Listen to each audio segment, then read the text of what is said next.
Fuck. Theodore's voice was brimming with frustration as he continues his rant. How ridiculous, Damon, are you kidding me? He wasn't even listening to the Agape charity on the other end of the phone, but started yelling at Damon. It was strange, as since the commencement of the charity, it hadn't incurred any problems, but that day was different. You're fomenting a riot, a situation entirely manageable within the confines of the law. I'll instruct the police to apprehend your associates immediately. Amidst the crowd within the Agape charity, a significant portion had been summoned by Damon.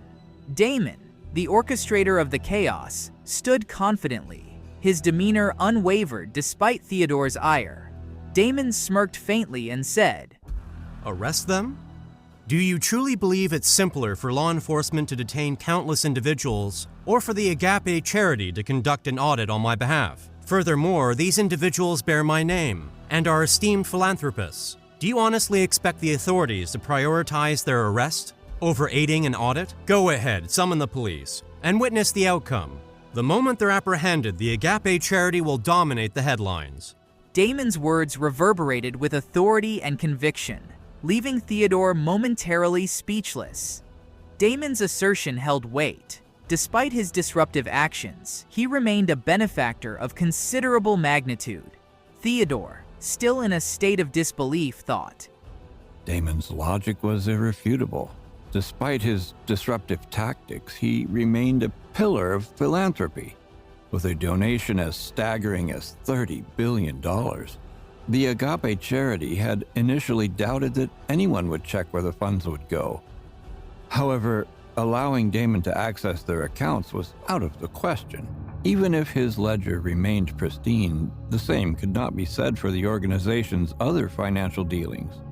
Evading scrutiny was a Herculean task, especially for an entity steeped in illicit activities.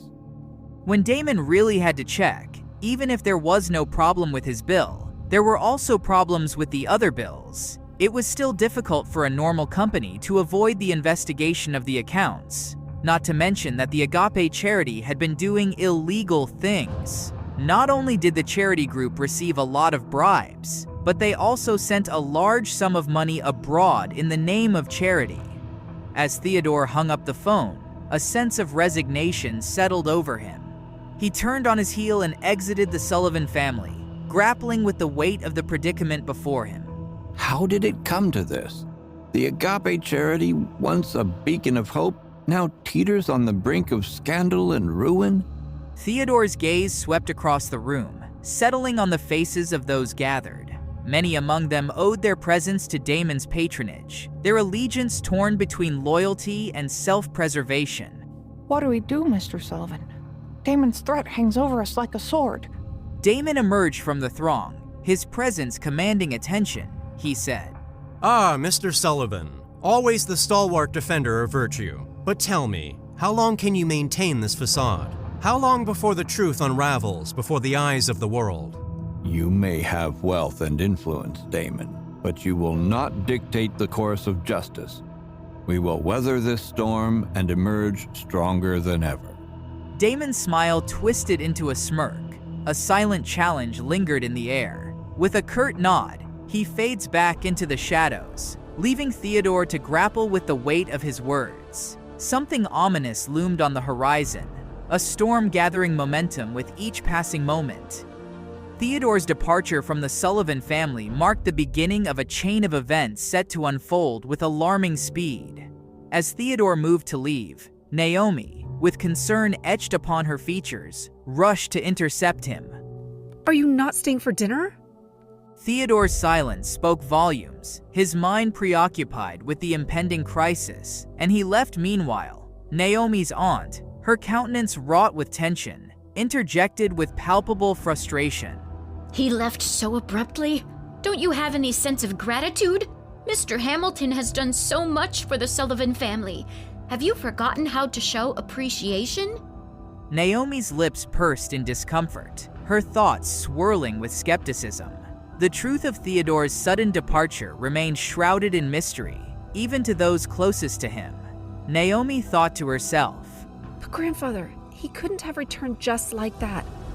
Something isn't right." She knew that it wasn't Theodore who got her grandfather out. A mere phone call and grandfather at the doorstep. It didn't make sense.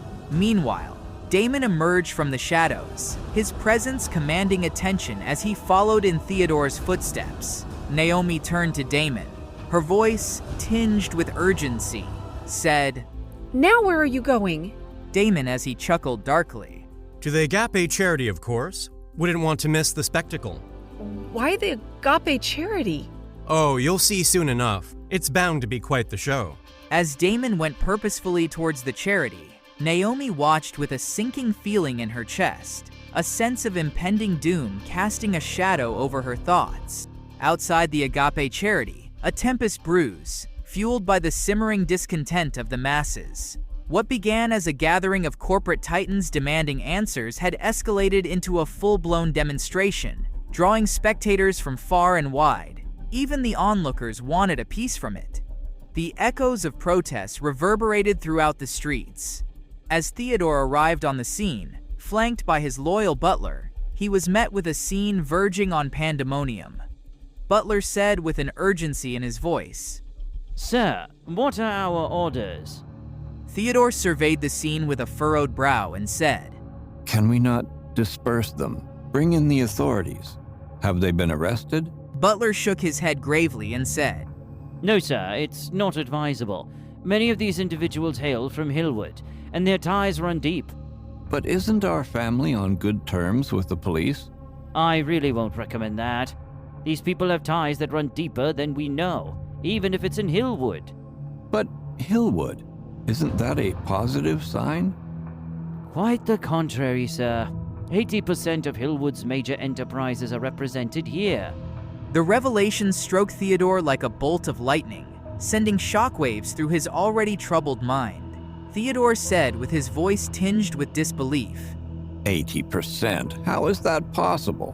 What manner of influence does Damon wield? Who on earth was he? As the gravity of the situation settled upon him, Theodore was left grappling with the enormity of Damon's power and influence. The eyes of Hillwood were fixed upon the unfolding drama, their collective breath held in anticipation. The specter of unrest loomed large, casting a shadow over the once tranquil streets. As Theodore contemplated his next move, his butler offered a grim assessment of the situation. Detaining them is not an option, sir. The repercussions would be catastrophic, not only for Hillwood, but for the entire region. Even the highest echelons of power hesitate to intervene, be it Hillwood or Andover Province. In fact, the Andover Province said that the matter had to be solved today. The weight of Theodore's predicament pressed down upon him like a leaden shroud, his mind racing for a solution. There was no solution to the problem. Behind the Agape charity was a money laundering bank after all. Theodore's voice trembled with desperation. Fuck, is there no other recourse? Can we not shut down the Agape charity? Theodore's palms grew clammy with sweat as the realization dawned upon him. The depth of Damon's machinations far surpassing his worst fears. Butler said with a somber tone, Unless the organizers would engage in negotiations with us. But such a prospect seemed bleak, sir. Your father has already taken action, and the ramifications extend far beyond the Agape charity. It implicates the entire Hamilton family. Butler said with a tone suggesting as if it was an end of the world. Theodore's heart sank as he gazed upon Damon's figure below, a sense of defeat washing over him like an inexorable tide. Negotiating with the organizer seemed even more far-fetched. The organizer was Damon, Theodore said with a voice laced with resignation when this realization struck him. Damon has outmaneuvered us once again. Despite our best efforts, we find ourselves at his mercy. This time, there is no victory to be had. As Theodore approached Damon, his steps heavy with defeat, he was consumed by a maelstrom of conflicting emotions. The battle has been lost, and now he must face the consequences. With the specter of impending doom looming ever closer, the Agape charity scrambled to conceal their illicit activities before the long arm of the law caught wind. But time was a merciless adversary. and one day proved woefully inadequate to erase the damning traces of their misdeeds. Meanwhile, outside the building, Theodore approached Damon with a steely resolve, his tone carrying a weight of determination, as the only way now was to beg for mercy. Theodore's voice was firm, yet tinged with urgency. Mr. Hemsworth, His tone completely changed now. it is imperative that you disperse these individuals at once. Damon's lips quirked into a knowing smirk, his gaze locked onto Theodore's with a calculated intensity. Ask them to leave? And why would I do that? If they're truly your allies, then you should consider their well-being. But if you insist on defying the Hamilton family, you'll find the consequences far less favorable. A tense silence descended upon them, the air thick with unspoken threats and unyielding resolve. Damon, fixing Theodore with a piercing stare, said, Is that a threat, Mr. Hamilton? Consider it a warning, but know this, I'm not the one trembling with fear. Then allow me to show you as the one being threatened now. As Damon moved towards his car, Theodore watched with bated breath, his mind racing with the possibilities of what Damon might do next. The discordant blare of Damon's car horn sliced through the air like a blade, a clarion call that ignited a frenzy among the assembled crowd. But amidst the confusion, it's not Damon they recognize. It's Theodore, their elusive quarry. As the mob converged upon him, Theodore found himself surrounded, panic mounting with each passing second. Stop him. Don't let him escape. It's Theodore. Grab him! Don't let him run away! Theodore's heart raced as the crowd closed in, their intentions unclear and their anger palpable. What do they want from me? But before he could react, he started running away from the chaos. However, as soon as he did that, a man stepped forward, his demeanor menacing as he rolled up his sleeves with intent. Run? Why would you run, huh? Said the man leading the attack. Theodore's eyes widened in shock as the situation escalated, his mind reeling with fear and uncertainty. At that moment, the butler stepped forward, voice raised in defiance. Cease this madness! If you lay a hand on us, we'll call the police! But the threat fell on deaf ears as the crowd continued to close in, their anger boiling over with righteous indignation. Another rioter formed the crowd said, Call the police? We welcome it. Let them come and uncover the truth. Let them check the accounts. You should be ashamed to have made such a good charity to a hellhole.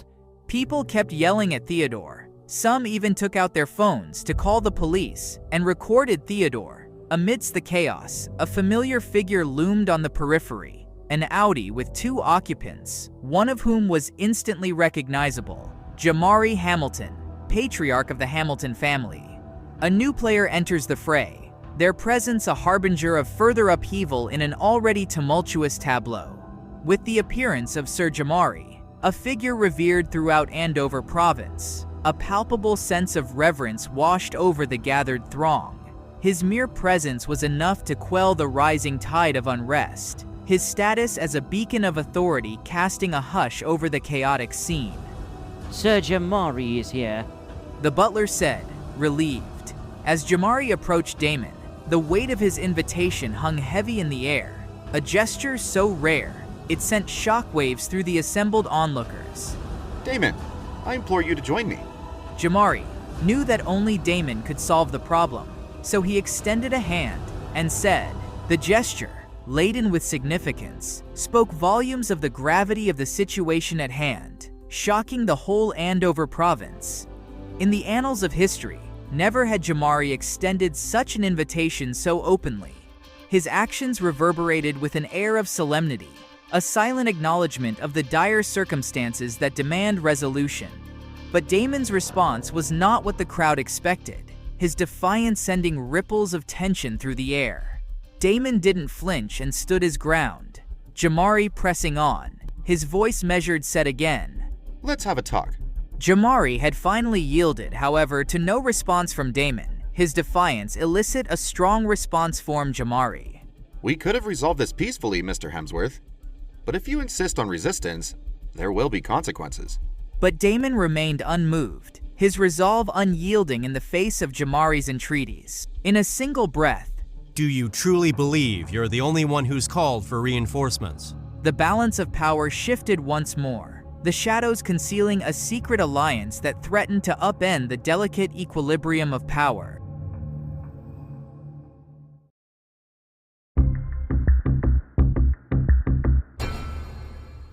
If Jamari personally came to settle the matter, it meant the matter was serious. In the entire Andover province, no one dared to offend Jamari.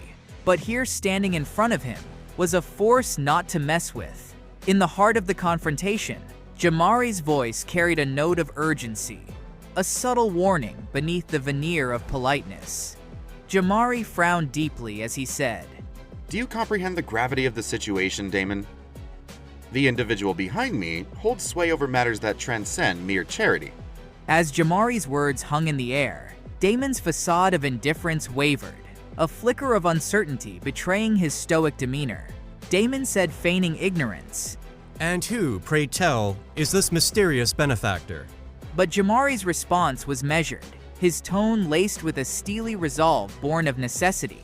Whereas Damon genuinely didn't know who was the person behind the Hamilton family, Jamari continued with a polite yet pointed tone. You orchestrated this meticulously, Damon. By donating $30 billion and stipulating the terms, you've set the stage for this very moment.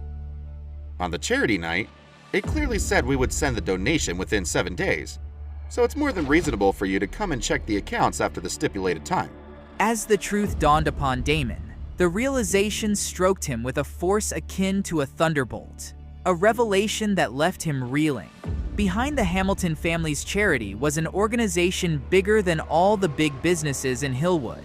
The Hamilton family had foreseen Damon's gambit.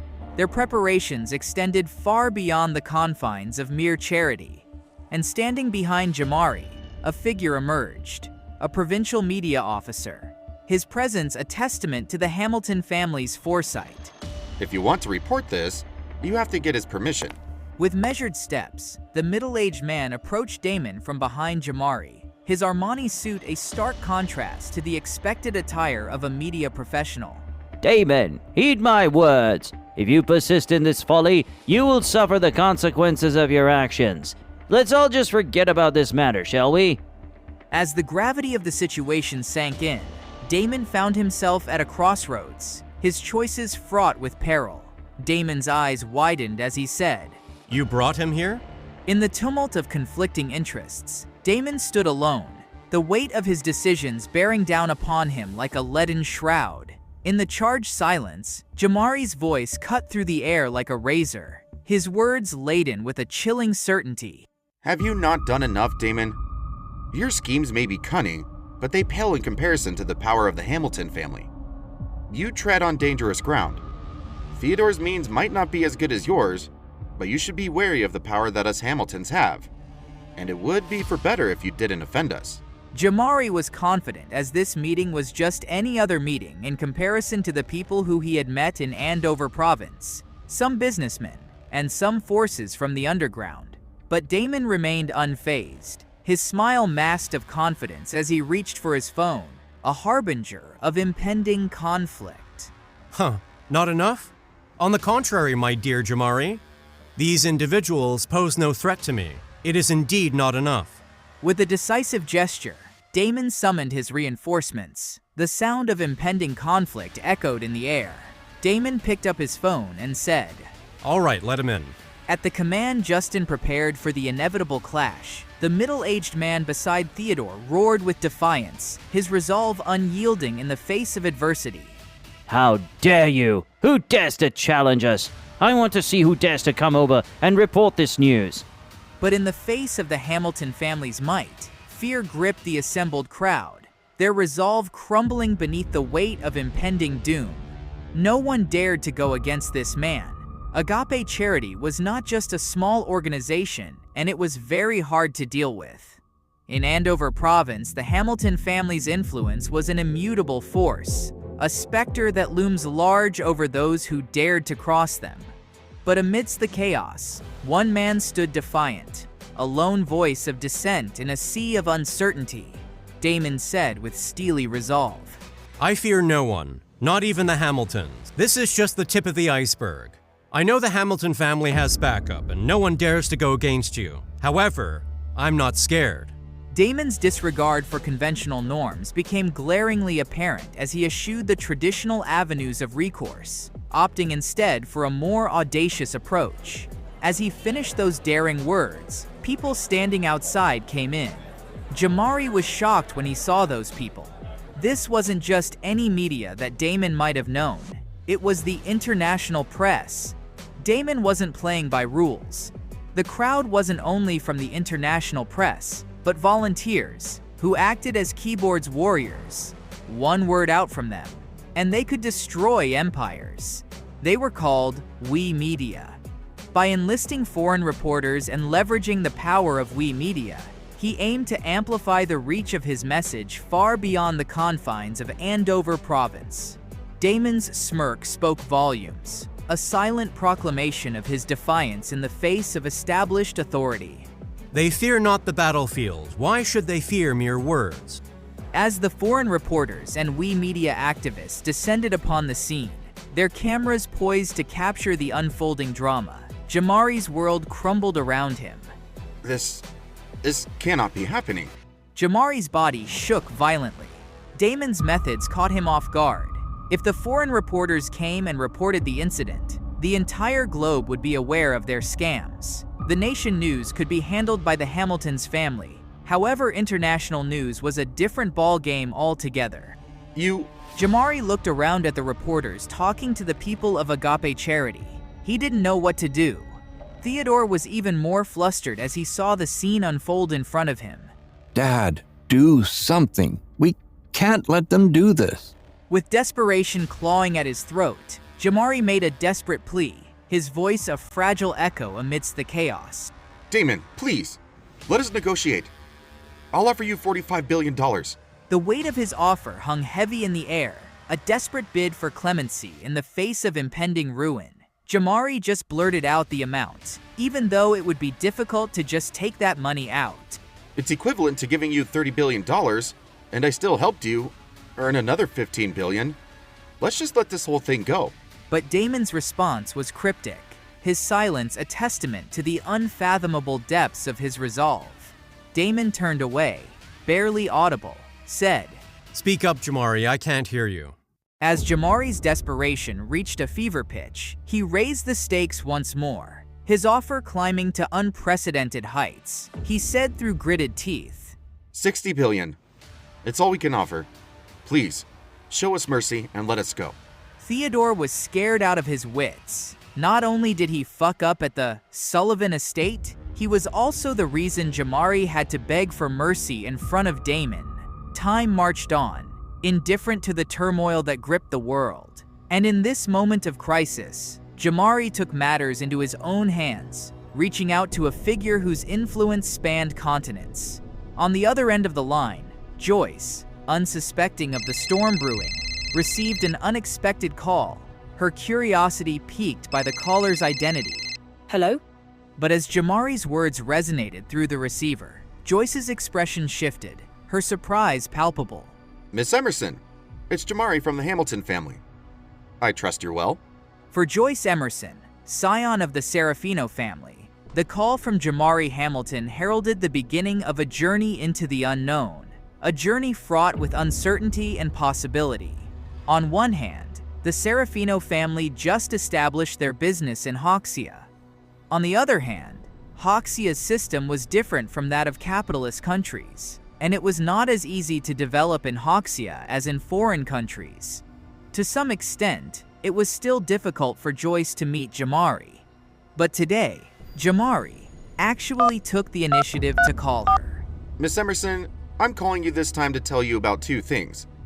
First, I hope that the Hamilton family and the Serafino family would be able to cooperate with each other in the future. As Jamari laid out his proposal for cooperation between their families, Joyce's mind raced with questions, her curiosity piqued by the unexpected turn of events. Joyce thought about what could be the reason for such an advance from Jamari. In the past, Joyce had visited the Hamilton family countless times. Not to mention the cooperation with the Hamilton family, she even had no chance to meet Jamari. If Joyce could get in touch with them, She would not be sitting in the last row at the charity party. Why did Jamari take the initiative to speak about this at this time? Cooperation? What do you have in mind? In the depths of their conversation lay the promise of a new alliance, one that could reshape the landscape of power and influence forever.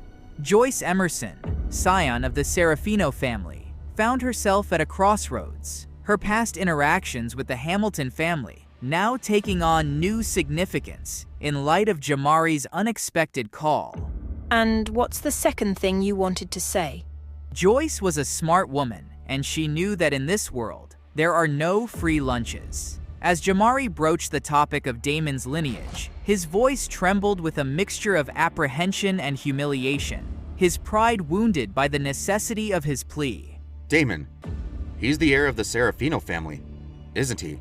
On the other end of the line, Joyce's mind raced with comprehension, her curiosity piqued by the revelation. Jamari stood there trembling, almost with a plea of mercy. And what of it? As Jamari recounted the events that led to Damon's audacious gambit, Joyce's amusement bubbled to the surface, her admiration for Damon's boldness evident in her tone. For Joyce, the pieces of the puzzle began to fall into place, her admiration for Damon's audacity tempered by the realization of the dire situation facing the Hamilton family. She finally understood why Damon had borrowed money from her and donated it all to the Hamiltons. I understand your predicament. Allow me to reach out to Damon on your behalf. She picked up another phone and she called Damon, while having Jamari still on the other line. After a while, she came back on the call with Jamari and said, Sorry, I tried calling Damon, but I guess since we aren't that close, he probably doesn't want to answer my phone. Jamari could see through the facade. Damon was standing right in front of him, and he didn't receive any call. Okay. But as Jamari's hope faltered, Joyce's facade of cooperation began to crack. Her true intentions laid bare in her refusal to make the call. Thank you, Miss Emerson. Jamari hung up the phone and gritted his teeth. As uncertainty hung heavy in the air, Theodore's desperation mirrored Jamari's. Their options dwindled with each passing moment. What now, Dad? With no clear path forward, Jamari was left to grapple with the weight of his decisions, his resolve tested by the unforgiving march of time. Damon's machinations set the stage for a reckoning, as the overseas news outlets wasted no time in broadcasting the damning revelations surrounding the Hamilton family's financial dealings. As the truth came to light, Jamari's mind raced with a whirlwind of thoughts, his suspicions about Damon's true nature casting a shadow over their fraught encounter. He thought to himself, Isn't this the man responsible for Samantha's demise? But before Jamari can dwell on his suspicions, the blaring sirens of approaching police cars shattered the uneasy calm, signaling the arrival of a new threat. The police officer came up to Jamari and in an authoritative tone, said, Mr. Hamilton, you are under arrest on suspicion of involvement in illegal money laundering. Please come with us for further questioning. In the face of impending scrutiny, Jamari was left with no choice but to confront the consequences of his alliance with forces who went against Damon, his fate now inextricably tied to the unfolding chaos.